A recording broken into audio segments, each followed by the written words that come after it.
आज नेहा की जिंदगी का सबसे बड़ा दिन था। एक तरफ मंदिर की घंटियों की आवाज के बीच वह भगवान से रिजल्ट में अच्छे नंबरों की दुआ कर रही थी और उसी वक्त उसके घर वाले टेंशन में कंप्यूटर स्क्रीन पर उसकी 12वीं का रिजल्ट चेक कर रहे थे। जब नेहा घर पहुंची तो उसने सबको घर के बाहर उदास और खामोश देखा। यह देखकर नेहा घबरा गई। उसे लगा कि शायद वह फेल हो गई है, लेकिन तभी उसके पापा खुशी से चिल्ला उठे, हमारी बेटी ने पूरे शहर में टॉप किया है। यह सुनकर नेहा की खुशी का ठिकाना नहीं रहा और उसका सारा परिवार खुशी से झूम उठा। खुशियों के बीच नेहा अपनी बहन के साथ अपने बचपन के दोस्त संजू का रिजल्ट चेक करने गई, पर वेबसाइट जाम चल रही थी। लेकिन थोड़ी कोशिश के बाद आखिरकार खुल गई। फिर बहन के रोल कोड पूछने पर नेहा ने तुरंत संजू का रोल कोड बताया और नतीजा देखकर दोनों दंग रह गईं, क्योंकि संजू मात्र 38% अंकों से पास हुआ था। नेहा उसके पास होने की खबर सुनाने के लिए तुरंत फोन करने दौड़ी, लेकिन टेलीफोन के पास पहुंचते ही उसका बड़ा भाई वहां आकर सो गया। इसलिए मजबूर होकर वह अपने बेस्ट फ्रेंड अली के पास गई, जिसके पास मोहल्ले का इकलौता फोन था। अली से फोन लेकर नेहा ने खुशी खुशी संजू को बताया कि वह पास हो गया। ये सुनकर संजू बोला, बस तेरे कारण ही पास हुआ। तूने रात रात भर जागकर मेरा होमवर्क और प्रोजेक्ट बनाया। कल दोपहर 12 बजे मार्केट में मिलना, डोसा और कॉफी की पार्टी करते हैं। ये सुनकर नेहा का चेहरा खिल उठा, लेकिन तभी अली ने तंज कसा कि उसे तो तेरी पसंद तक नहीं मालूम, क्योंकि तुम्हें तो डोसा और कॉफी पसंद ही नहीं और वो सिर्फ तुझे इस्तेमाल कर रहा है। मगर नेहा पर इसका कोई असर न हुआ। वो तो बस पार्टी के रंगीन सपनों में खोई थी और इन सपनों को पूरा करने के लिए उसने चुपके से अपनी मम्मी की गुल्लक से पैसे निकाल लिए, कैसे रख रही थी। और उधर संजू और उसके दोस्त नशे में धुत होकर गाड़ी तेज रफ्तार में दौड़ा रहे थे। तभी आगे पुलिस चेक पोस्ट आ गया। पुलिस ने गाड़ी रोकी तो संजू रौब झाड़ते हुए बोला कि वह विधायक का बेटा है और नशे में चूर उस लड़के ने पुलिस वाले पर हाथ उठा दिया। फिर उस पुलिसकर्मी ने भी क्रोध में आकर उसे करारा तमाचा जड़ दिया, जिससे संजू नीचे गिर पड़ा और तुरंत पुलिस ने उसे हवालात में डाल दिया। इसी बीच नेहा अपनी माँ से झूठ बोलकर घर से निकल गई कि वह ग्रुप स्टडी के लिए जा रही है। वह संजू के बताए जगह पर पहुंच तो गई, लेकिन 2 घंटे तक संजू का इंतजार करने के बाद भी वह नहीं आया। इतने में एक बूढ़ा आदमी उसे छेड़ने की कोशिश करने लगा, लेकिन नेहा ने हिम्मत दिखाकर उसे पत्थर से धमकाया और भगा दिया। तभी वहाँ अली आया। उसने नेहा की हालत देखकर उसे पानी की बोतल दी। नेहा ने पानी पिया और अली उसे सही सलामत घर तक छोड़ आया। घर आकर नेहा फूट फूट कर रोने लगी, लेकिन अचानक उसकी छोटी बहन चिल्लाई कि दीदी बाहर संजू आया है। नेहा तेजी से बाहर भागी। बाहर जाकर नेहा ने देखा कि संजू के शरीर पर जख्म है और उसके जख्म देखकर वह बोली, संजू तुम्हें ये चोट कैसे लगी? लेकिन संजू ने झूठ बोल दिया कि वह बाइक से गिर गया था। फिर उसने नेहा को एक म्यूजिक कॉन्सर्ट का टिकट दिखाया, मगर नेहा ने मुस्कुराते हुए कहा कि इसे अली को दे दो, क्योंकि मम्मी पापा ऐसे म्यूजिक कॉन्सर्ट में जाने की परमिशन नहीं देंगे। इस पर संजू हंसते हुए बोला, मुझे सब पहले से पता था, इसलिए कल दोपहर 2 बजे तुम्हारी मुलाकात मैंने सोनू निगम से फिक्स कर दी है। यह सुनकर नेहा खुशी से पागल हो गई और बिना सोचे समझे उसने संजू को आई लव यू बोल दिया। नेहा की यह बात सुनकर संजू ने साफ लफ्जों में कह दिया कि वह उससे प्यार नहीं करता। यह सुनते ही नेहा का चेहरा उतर गया।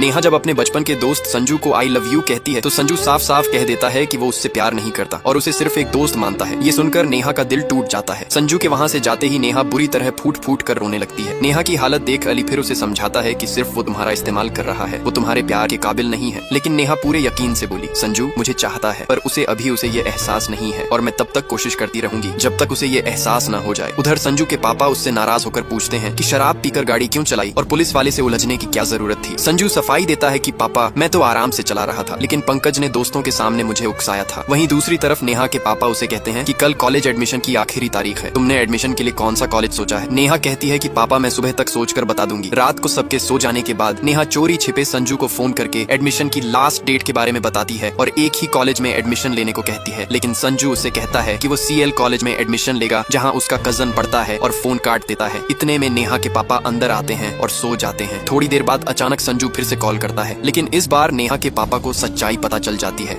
और फोन की रिंग सुनाई देते ही फोन नेहा के पापा उठा लेते हैं। नेहा रंगे हाथों पकड़ी जाती है तो गुस्से में उसकी माँ उसे मार लगाती है और पूछती है किस लड़के से बात कर रही थी। घबराई हुई नेहा झूठ बोल देती है, मैं तो भैया के पास फोन मिला रही थी, उन्हें बताना चाहती थी कि पापा बहुत गुस्से में है, आज घर मत आना। ये सुनकर नेहा के पापा उसको कड़ी चेतावनी देते हैं कि ऐसी गलती दोबारा नहीं होनी चाहिए। फिर वो नेहा को सोने के लिए उसके कमरे में जाने को कहते हैं। अगली सुबह जब नेहा से उसके कॉलेज का नाम पूछा जाता है तो वो वही कॉलेज बताती है जहाँ संजू जाना चाहता था, लेकिन उसका भाई तुरंत बोल पड़ता है, ये तो शहर का सबसे खराब कॉलेज है, जरूर किसी लड़के का चक्कर है, तभी ये वहाँ एडमिशन लेना चाहती है। हालांकि नेहा बड़ी मुश्किल से बात बनाकर पापा को मना लेती है। फिर कॉलेज में नेहा जब फॉर्म भरने पहुंचती है तो तभी अचानक पंकज उसके सर पर वार करता है, जिससे नेहा बेहोश हो जाती है और पंकज उसका फॉर्म छीन लेता है। कुछ देर बाद नेहा को जब होश आता है तब तक एडमिशन का टाइम खत्म हो चुका होता है। मायूस होकर नेहा घर लौटती है। तभी पीछे से संजू अपनी बाइक का हॉर्न बजाता हुआ आता है और चुपचाप उसे एडमिशन की रिसीट पकड़ाकर चला जाता है। रिसीट देखकर नेहा की खुशी का ठिकाना नहीं रहता। अगले दिन जब नेहा और संजू साथ में कॉलेज पहुंचते हैं तो सारे स्टूडेंट्स उन्हें देखते रह जाते हैं। क्लास अटेंड करने के लिए नेहा जब क्लासरूम में पहुंची तभी अचानक एक सीनियर उसकी चुन्नी खींच लेती है और नेहा को परेशान करने लगती है, जिस वजह से नेहा सहम जाती है। तभी वहाँ संजू की एंट्री होती है। गुस्से में संजू उस सीनियर को जोरदार थप्पड़ जड़ देता है और नेहा की चुन्नी उठाकर बड़े सलीके से उसे वापस देता है। उस पल को देखकर नेहा के मन में एक एहसास जागता है कि शायद संजू भी उसे चाहने लगा है। कॉलेज के पहले ही दिन सीधी साधी और पढ़ाकू नेहा को लगने लगा कि संजू भी उसे पसंद करने लगा है। क्लास खत्म होने के बाद संजू नेहा को बताता है कि कल फर्स्ट ईयर वालों के लिए वेलकम पार्टी है और वो भी इनवाइटेड है। ये सुनकर नेहा कहती है कि वो जरूर आएगी, लेकिन दूसरी तरफ संजू के दोस्त पंकज को उनकी दोस्ती रास नहीं आती, इसलिए वह नेहा को बताता है कि कैसे संजू ने नशे की हालत में उसके पापा को थप्पड़ मारा था, यह सोचते हुए कि नेहा यह जानकर संजू से दोस्ती तोड़ देगी। लेकिन नेहा पूरे विश्वास से कहती है कि संजू ऐसा नहीं कर सकता, वह उसके पापा को जानता है और वह बदमाश हो सकता है मगर बदतमीज नहीं। तभी अचानक संजू वहाँ आ जाता है और बात को बदलते हुए कहता है कि यह बस एक शर्त थी, ये देखने के लिए कि नेहा उस पर भरोसा करती है या नहीं। यह सुनकर नेहा गुस्सा हो जाती है और कहती है कि किसी इंसान के नाम पर शर्त लगाना मजाक नहीं है और दोबारा ऐसा मत करना। फिर वह वहाँ से चली जाती है। उसके जाते ही संजू पंकज को चेतावनी देता है कि दोबारा उनके बीच न आए। अगले दिन नेहा संजू को इम्प्रेस करने के लिए पहली बार मॉडर्न कपड़े पहनकर पार्टी में आती है। ये देख संजू के दोस्त उसके कपड़ों पर भद्दे कमेंट करते हैं जो संजू को बिल्कुल पसंद नहीं आता और वह नेहा से गुस्से में पूछता है कि यह क्या पहन लिया। इस पर नेहा कहती है पार्टी में तो सब लड़कियां ऐसे ही कपड़े पहनती हैं। ये सुनकर संजू उससे कहता है कि तुम उन लड़कियों जैसी नहीं हो, तुम स्पेशल हो और कोई तुम्हें गंदी नजरों से देखे ये मुझे बर्दाश्त नहीं। अपने लिए संजू का नजरिया देखकर नेहा के दिल में उसके लिए फीलिंग्स और बढ़ जाती हैं, क्योंकि उसे लगता है कि लड़के ऐसी बातें सिर्फ अपने किसी खास के लिए ही कहते हैं। अब आगे क्या होगा जानने के लिए नेक्स्ट पार्ट कमेंट करें।